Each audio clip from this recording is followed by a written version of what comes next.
Okay, so here's a quick little update video. Sonic Racing Crossworlds videos are coming out. I have the lore video in the pipeline recently. All that stuff has been released so I can actually use it because I have a lot of stuff to talk about when it comes to Extreme Gear and how that fits into the wider Sonic lore, even though they don't appear in anything other than the writers and this game.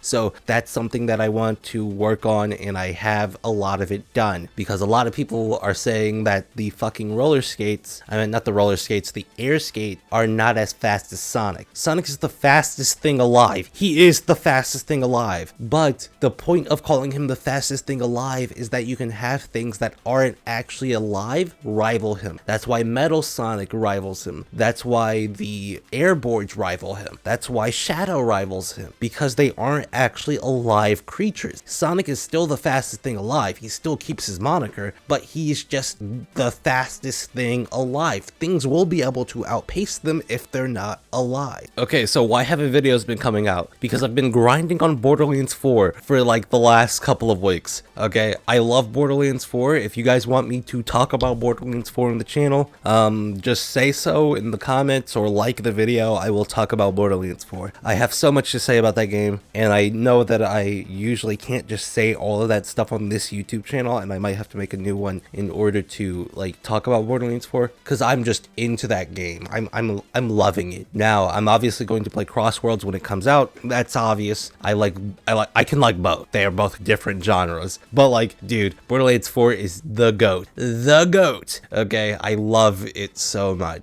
Another thing that I wanted to say is that it is true that Sonic Racing Crossworlds is not canon. A lot of people have been disagreeing with me on this, and I don't know why, but there's a very, very spiffy looking quote that I can go ahead and send you very, very clearly, and very, very amazingly. Okay, so here is the exact truth, the literal exact truth. That's the thing that is literally true. It has not been confirmed or denied that Sonic Racing Crossworlds is or is not canon. I'm going to be treating it as if it's not canon, but I understand if you would do the opposite. It does a lot of things right, a lot of things with Sonic lore that you would consider very good. So if you want to consider it canon, I'm not going to stop you, but telling me that I'm wrong is wrong because, well, if it's not confirmed or denied, it's equally on the same spectrum of both, so you can't be wrong or correct about it. Now, I'm going to call you guys wrong whenever I make my point because, you know, that's just how I roll. I just do that for fun. But the games lack story, and story is usually the canon part. The rival interactions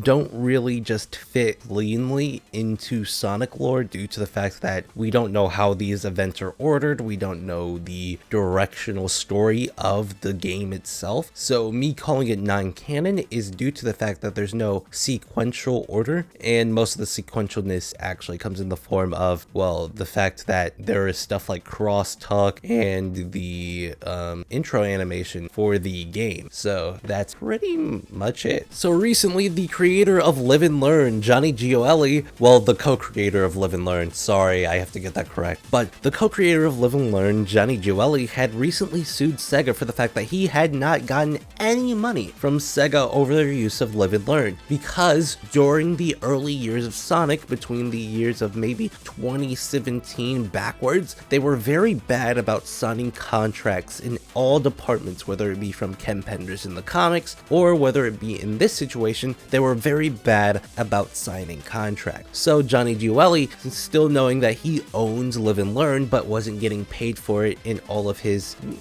movies and stuff, decided to sue SEGA due to the fact that he had gotten a very, very hefty check from Paramount. So this means very definitively that SEGA is never going to work with Crush 40 Johnny Gioeli ever again. That's just kind of what this means. SEGA is very, very bad about letting bygones be bygones if they try to take something creatively from anybody, okay? Like, they're just bad about that. That's the reason why they haven't tried to buy back any of the Archie characters from SEGA. They just haven't, and they just don't want to. So they don't want to buy back any of those characters from Ken Penders, and I expect a similar thing to happen here. But it might not, for the simple fact that Jun Sonoe, one of the other founders creators of Crush 40 still works with SEGA, so that might not be the full story. But here is Johnny Gioeli's statement. Everyone, the news is out that the case against SEGA was dismissed. I want you to understand that the reason for the dismissal was based on time, not on ownership. The song remains in limbo. Just 2 weeks ago, I was contacted by Epic Games to potentially use Live and Learn, and the amazing part is SEGA had them call me for the rights to use the song. So there you have it. The most epic song remains in the abyss of ownership. The song is mine. I wrote it with Jun. I sing it. I created the melody. I recorded my vocals in the studio, and they do not own it. Thanks to everyone for your endless love and support. Life isn't always fair, but we all move forward in love and music. Johnny.